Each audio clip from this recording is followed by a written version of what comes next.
کسی معذور انسان کی زندگی کو سمجھنا اتنا آسان نہیں جتنا ہم سمجھتے ہیں۔ ایک معذور انسان صرف اپنے جسم کی کمزوری سے نہیں لڑ رہا ہوتا، وہ ہر روز کئی مرضوں پر جنگ لڑ رہا ہوتا ہے۔ سب سے پہلی جنگ اس کے اپنے اندر ہوتی ہے۔ مسلسل گھر میں رہنے کی وجہ سے وہ انگزائٹی اور ڈپریشن کا شکار ہو جاتا ہے، کیونکہ باہر جانا اس کے لیے آسان نہیں ہوتا۔ ٹرانسپورٹیشن کے مسائل، ایکسیسیبلٹی کے مسائل اور لوگوں کے رویے، یہ سب چیزیں اس کے راستے میں دیوار بن کر کھڑی ہو جاتی ہیں۔ جب وہ بار بار ان مشکلات کا سامنا کرتا ہے تو وہ آہستہ آہستہ اندر سے ٹوٹنے لگتا ہے۔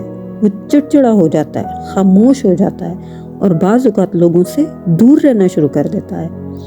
لیکن افسوس کی بات یہ ہے کہ لوگ اس کی تکلیف کو نہیں دیکھتے، انہیں صرف اس کا غصہ یا رویہ نظر آتا ہے۔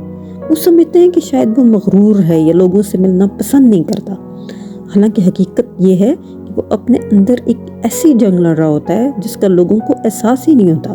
معذوری صرف جسم کی کمزوری نہیں ہوتی، بلکہ یہ ایک جذباتی اور ذہنی جدوجہد بھی ہوتی ہے۔